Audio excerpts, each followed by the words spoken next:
Good afternoon, New Jersey. Today we have a special news report brought to you by Nico Gattoni. Thanks, Mike. I'm currently at the Tesla factory in Palo Alto, California. I have been given the privilege of learning how the electric motor works. Let me walk you through the history of the inner workings of the electric motor for our viewers. Let's start in the past. In 1891, William Morrison of Des Moines, Iowa, built the first electric automobile in the United States. Thereafter, in 1897, the first electric taxi hit the streets of New York City. The Pope Manufacturing Company of Connecticut became the first large-scale American electric automobile manufacturer. In 1899, Thomas Edison, the Wizard of Menlo Park, invested time and effort into creating a long-lasting, powerful battery for a commercial automobile. By the 1900s, electric automobiles represented about one-third of all cars found on the roads in New York City, Boston, and Chicago.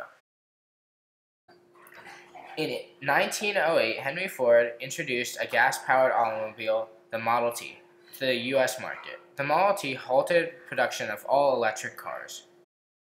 By 1920, the electric car ceased to be a viable commercial product due to its lack of horsepower and the newfound availability of gasoline. Between 1966 and 1997, Congress began introducing bills to recommend the use of electric vehicles to offset air pollution and the rising price of oil. In 1997, Toyota released the Prius, the world's first commercially mass-produced hybrid car. This paved the way for all other electric cars to be commercially produced. In 2006, Tesla Motors publicly unveiled the Tesla Roadster, which officially changed the electric car market in the United States. Tesla utilized an entirely electric vehicle and, at its base, the electric motor.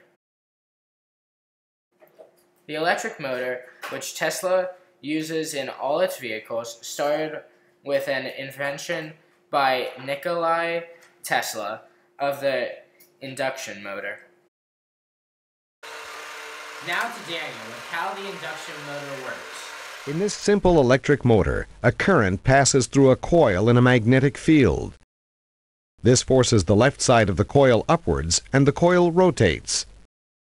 When the coil is vertical, the current shuts off for a second. The current is reapplied, and the other side of the coil moves upwards. This is the simplest model of how electricity creates mechanical energy. Thanks, Daniel. Now I'm going to explain how a motor in an electric car works. In an electric car, there is no alternator. So how does the battery charge? Well, there is no alternator. The motor in the electric car is both the motor and the alternator. That's one of the unique things about an electric car. This process happens when your foot is on the accelerator. The rotor gets pulled around by the rotating magnetic field, requiring more torque.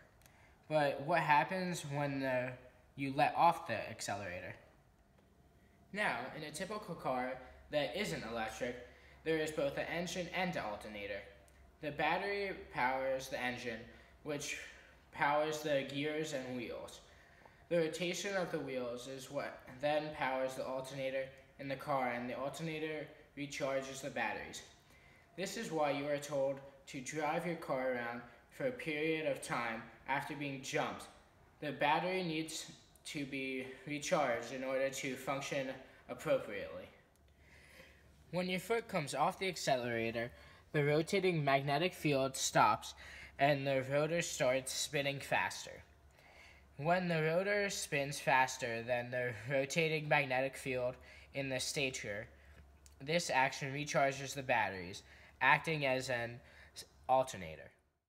Electric cars get power from the rechargeable batteries inside the cars. These batteries are not only used to power vehicles, but also used for the functioning of wipers and lights. Electric cars look precisely like other normal cars outward, but for a lack of exhaust system. However, inward they are very different from each other. For instance, you will not find any gas tank, as they do not use fuel for locomotion or propelling the engines. Thanks for taking some time to learn about electric motors. Stay cool, Gil St. Bernard's. Back to you, Mike, in the booth. Thanks, Nico. Tune in next week for our exclusive coverage on why chickens will take over the world in 2020.